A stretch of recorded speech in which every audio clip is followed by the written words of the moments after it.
ನಮಸ್ಕಾರ ಸ್ನೇಹಿತರೆ, ನನ್ನ ಆರೋಗ್ಯವಾಹಿನಿ ಯೂಟ್ಯೂಬ್ ಚಾನಲಿಗೆ ತಮಗೆ ಎಲ್ಲರಿಗೂ ಸ್ವಾಗತ. ಸೊಪ್ಪುಗಳಲ್ಲಿ ಪೋಷಕಾಂಶಗಳನ್ನು ಹೇರಳವಾಗಿ ಕಂಡುಬರುತ್ತವೆ. ಇವುಗಳನ್ನು ನೀವು ನಿಯಮಿತವಾಗಿ ಸೇವಿಸುವುದರಿಂದ ಅನೇಕ ಪ್ರಯೋಜನವಿದೆ. ಹಸಿರು ಸೊಪ್ಪುಗಳು ರೋಗದಿಂದ ದೇಹವನ್ನು ರಕ್ಷಿಸುತ್ತವೆ. ಅನೇಕ ಜನರಿಗೆ ಹಸಿರು ಸೊಪ್ಪು ಇಷ್ಟವಾಗುವುದಿಲ್ಲ. ಬಾಯಿ ರುಚಿಗಿಂತ ಆರೋಗ್ಯಕ್ಕೆ ಹೆಚ್ಚಿನ ಮಹತ್ವ ನೀಡಿ ಪ್ರತಿಯೊಬ್ಬರು ಇದನ್ನು ಸೇವಿಸಲೇಬೇಕು. ಹೆಚ್ಚಿನ ಜನರು ಸಾಸಿವೆ ಸೊಪ್ಪು, ಮೆಂತ್ಯ ಸೊಪ್ಪು ಮತ್ತು ಪಾಲಕನ್ನು ತಿನ್ನಲು ಇಷ್ಟಪಡುತ್ತಾರೆ. ಆದರೆ ಮಾರುಕಟ್ಟೆಯಲ್ಲಿ ಇದರ ಹಲವು ಬಗೆಯ ಸೊಪ್ಪುಗಳು ಲಭ್ಯವಿದೆ. ಅವು ಆರೋಗ್ಯಕ್ಕೆ ತುಂಬ ಒಳ್ಳೆಯದು ಕೂಡ ಆಗುತ್ತವೆ. ಹಾಗೆ ನುಗ್ಗೆಕಾಯಿ ಸೊಪ್ಪು. ನುಗ್ಗೆಕಾಯಿ ಎಲೆಗಳು ಮತ್ತು ಜೀವಸತ್ವ, ಪ್ರೋಟೀನ್ ಮತ್ತು ಅಮೈನೋ ಆಮ್ಲಗಳಿಂದ ಸಮೃದ್ಧವಾಗಿವೆ.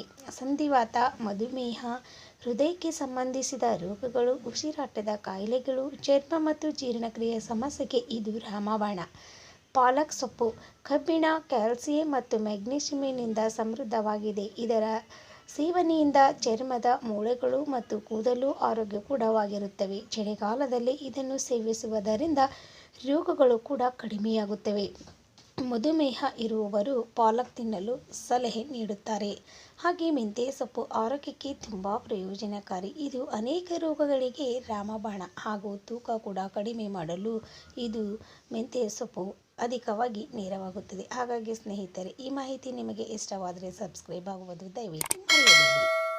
ನಮಸ್ಕಾರ ಸ್ನೇಹಿತರೆ, ನನ್ನ ಆರೋಗ್ಯವಾಹಿನಿ ಯೂಟ್ಯೂಬ್